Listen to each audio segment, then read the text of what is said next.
WHDD presents Susan Says. I try and tell myself that it's going to be all right, that America can survive almost anything, but now I'm not so sure. The government shutdown is hurting a lot of people. It shows no signs of changing. Deranged Donnie doesn't care who he hurts. He's out for himself, we know that.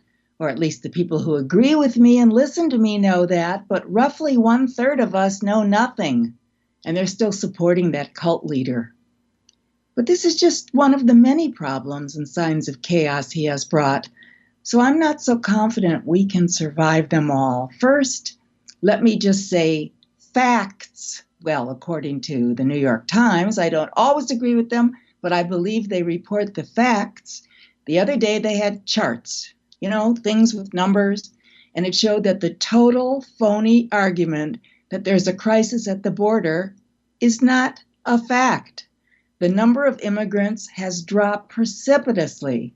The number of crimes committed by illegals is smaller than other groups.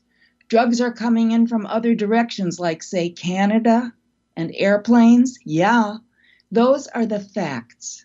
Plus, an offer for $21 million was voted on by both parties, and Deranged Donnie said he'd veto it. He passed on it, so there's no reason for Nancy and Chuck and the rest of the Dems to change their position. There is no crisis. Well, except for the one Deranged Donnie creates. The courts are holding up a little better than I thought. John Roberts is taking his role as chief of the Supremes very seriously. I'm appreciating that. But then, too, there are a lot of conservative majority types in the lower courts which are being packed, and they're kind of imbeciles. Oh, no, I mean just not qualified jurists. Syria's a mess.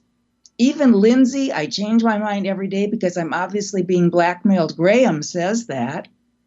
ISIS is not dead, sorry to tell you, Mike Pence. And by the way, your wife working for a school that bans LGBT kids and teachers, ooh, not good.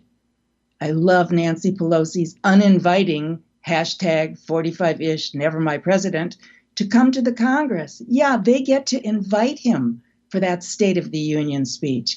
This is a brilliant move. We know he withers and dies unless he's on camera every minute, his fat coat, even inside, when he brought hamburgers, and yeah, they were cold by the time the Clemson kids had to eat them. I can't go on. I just can't.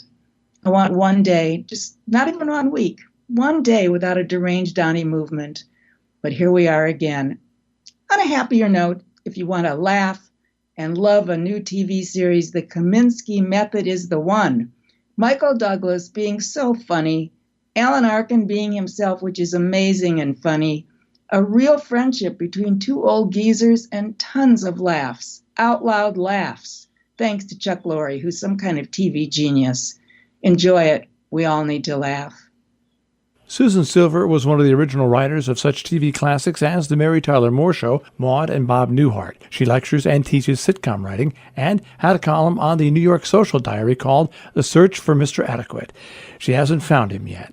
Appearing on TV and radio often, she expresses her views on life and opinions on everything.